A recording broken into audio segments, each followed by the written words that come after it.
Hi everyone, welcome to my vlog. So for today's videos, punta ako sa may handaan. So kumain ako at syempre may takeout.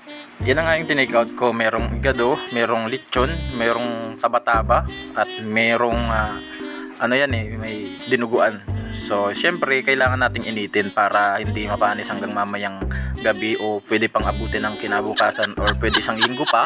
O yan, so makakain natin. Libre na tayo sa pagkain at syempre tipid na tayo sa budget. So siguro yung karne na yan umabot siya ng 10 kilo.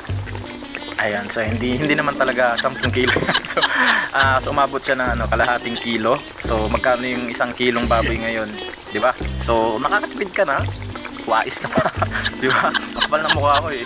So ito na nga yung mga kinuha ko at syempre kailangan mong i-segregate yung kanin muna. At yung kanin gagawin kong sinagigin mamaya.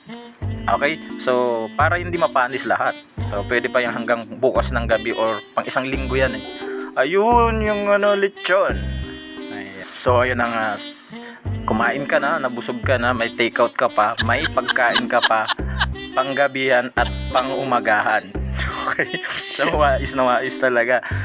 So ayun na nga for today's video, and don't forget to like, subscribe my YouTube channel, and please follow my Facebook account and share na din para malaman nila kung ano yung mga pinaggagawa ko. So maraming salamat.